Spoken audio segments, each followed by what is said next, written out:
بسم اللہ الرحمن الرحیم۔ شروع اللہ کا نام لے کر جو بڑا مہربان نہایت رحم۔ المکہ CD centre and cassette house, ہمارے ہاں حضرت مولانا قاری عبدالرشید توحیدی کے تمام خطبہ جمعۃ المبارک اور ان کے اشعار کی سیڈیز اور کیسٹیں دستیاب ہیں۔ اس کے علاوہ جید علماء کرام حضرت مولانا ابتسام الہی ظہیر، حضرت مولانا عبداللہ نصاب، حضرت مولانا قاری عبدالحفیظ فیصل آبادی، حضرت مولانا حنیف ربانی، حضرت مولانا یوسف مسروری، حضرت مولانا رانا شمشاد سلفی اور تمام جید علماء کرام کی سیڈیز اور کیسٹیں دستیاب ہیں۔ ہمارا ایڈریس مبشر جنرل اسٹور، چوک بیگم کوٹ شادرہ لاہور۔ فون 0300808162 لا اقول لكم عندي خزائن الله ولا اعلم الغيب ولا اقول لكم اني ملك وقال الله تعالى في مقام آخر قل إني لا أملك لكم ضرا ولا رشدا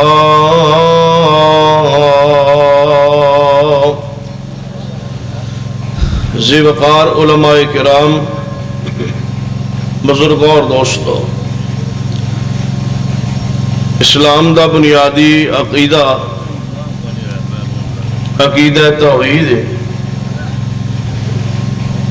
جس شخص دا عقیدہ توحید درست نہیں،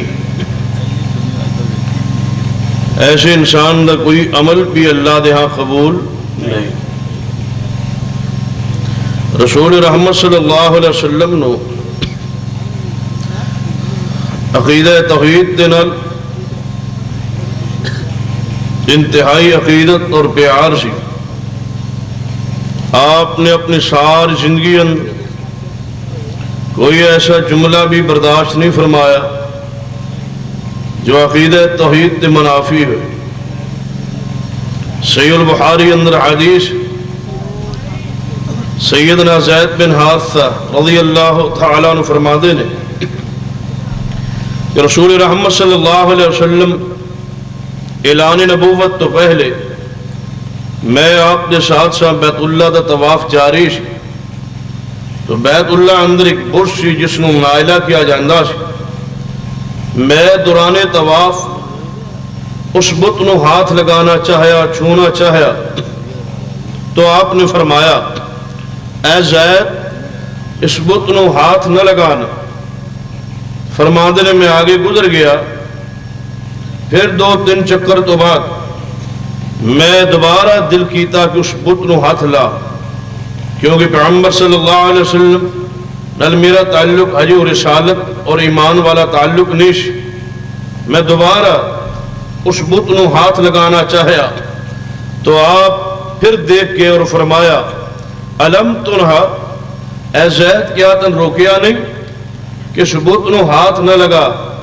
زید بن حارثہ فرماندے نے اس ذات دی قسم ہے جس نے ساری کائنات دی عزت محمد رسول اللہ صلی اللہ علیہ وسلم نے عطا فرمائی ہے، آپ نے نبوت تو پہلے بھی کبھی بت نو ہاتھ تک نہیں لگایا۔ اس قدر آپ کے دل دے اندر بتاں دی نفرت، غیر اللہ دی پوجا دی نفرت اور عقیدہ توحید دا پیار سے۔ دوسری حدیث صحیح البخاری اندر زید بن عمر بن نفیل نبی رحمت صلی اللہ علیہ وسلم دا انتہائی نبوت اعلان تو پہلے قریبی دوست، آپ کی دعوت کی تھی، آپ تشریف لے گئے، ابھی آپ نے نبوت اعلان نہیں فرمایا، آپ واسطے دسترخوان لگایا گیا، دسترخوان تے گوشت رکھیا گیا۔ جو ہی آپ نے اس گوشت نو دیکھیا اور فرمایا زید بن عمر بن نفیل ایک گوشت کس قسم ہے؟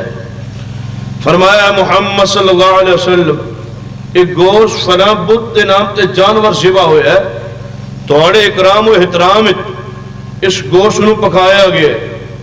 آپ نے فرمایا زید بن عمر اس گوشت نو اٹھا لے، محمد غیر اللہ دے نام تے ذبح کیتے ہوئے جانور دا گوشت نہیں کھایا کرتا۔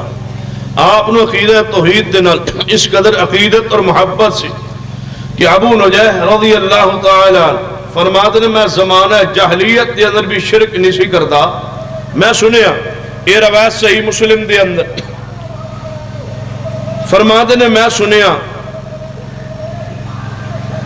کہ مکے اندر ایک شخصیت ہے جنہاں نے نبوت کا اعلان کیتا ہے. تو میں مکے اندر چھپ کے آیا اور سرور کائنات جناب محمد رسول اللہ صلی اللہ علیہ وسلم نے ملاقات کی اور پوچھے اے محمد صلی اللہ علیہ وسلم تسی نبی ہو؟ فرمایا ہاں میں نبی ہاں. فرمایا نبی کون ہوندے؟ میں نبی پاک نے فرمایا کہ میں جواب بات کہی کہ میں اللہ دا رسول ہوں. فرمایا تنوں اللہ نے کس مقصد لئی بھیجیا ہے؟ فرمایا میں رشتہ داراں نوں جوڑن واسطے ساتھ ہی بتاں دی نفی کرن واسطے اور بتاں نوں توڑن واسطے آیا.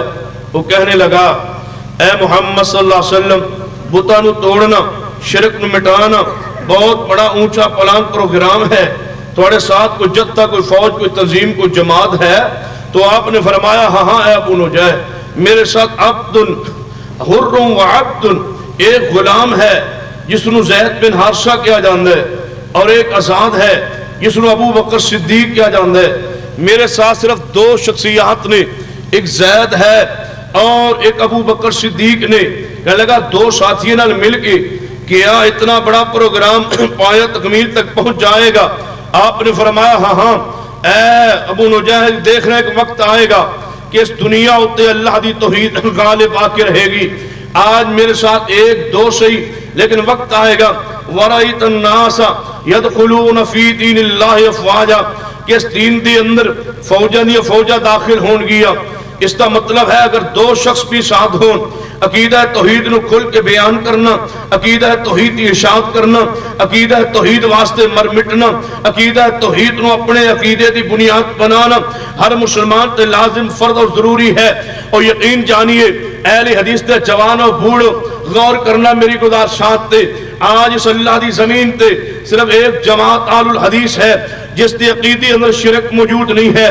باقی ہر گروہ اندر شرک موجود ہے ہر باطل فرقے اندر شرک موجود ہے. ایسا ہو ہی نہیں سکتا کہ ایک جناب باطل فرقہ ہوئے پیغمبر دے راستے تو ہٹے آپ دے منہج تو ہٹے اور رب اس نو خالص توحید دا عقیدہ عطا کر دے. ہر گمراہ فرقے اندر جناب دا شرک موجود ہے اور خاص کر جنہاں میرے مخاطب گروہ ہے اس دے اندر تے شرک دی جناب صرف موجود ہی نہیں بلکہ شرک دا مجسمہ ساری دنیا دا سارا غلیظ ترین جو شرک ہے اس گروہ دی اندر موجود ہے. آئیے میں قرآن و حدیث دی روشنی اندر تھوڑے جے وقت دی اندر جناب وضاحت کرنا چاہنا کہ عقیدہ توحید جناب اہل حدیث دی اساس ہے اہل حدیث دے منہج دی اساس ہے.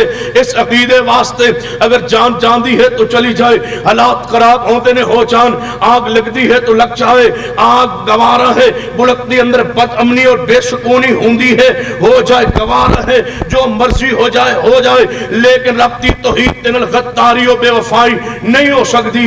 اور یاد رکھیے 1000 بار آئین کے اندر ترمیم کر لو 18ویں ترمیم کر لو یا 19ویں ترمیم کر لو 73 دا آئین اصلی صورت بحال کر دو یا کوئی نیا آئین لاؤ. پہلے بھٹو نے آئین جناب ترتیب دیتا آیا اگر آج جناب زرداری کوئی آئین بنائے اور آ جائے لیکن اس وقت تک امن نہیں آئے گا اس وقت تک سکون شمولت نہیں آئے گا جب تک ساری پختہ قبرانو جناب مسمار کر کے زمین تے برابر نہیں کیتا جاندہ سارے شرک دے اڈے ختم نہیں کیتے جاندے بازارے گناہ ختم نہیں کیتے جاندے اور شرک دے اڈے ختم نہیں کیتے جاندے. جس ملک دے اندر 50,000 تو زیاد دربار ہون جس ملک دے اندر 50,000 تو زیاد آستانے ہون جس ملک دے اندر 50,000 تو زیادہ آستانے موجود ہون جتے سجدہ بھی ہوئے چڑھاوا بھی ہوئے نظر و نیاس بھی ہوئے رب دی توحید نو جناب چیلنج کیتا جائے جس ملک دے اندر شہباز قلندر دے دربار دا طواف ہوئے جس ملک دے اندر مجاور جناب قبر تے بیٹھ کے لوگ دیستا لوٹن جس ملک دے اندر غیر اللہ دے نام تے ہزار بکرہ سبا کیتا جائے جس ملک دے اندر غیر اللہ دے استانے تے سجدے کیتے جان امن نہیں آئے گا. نہ کوئی قانون ہے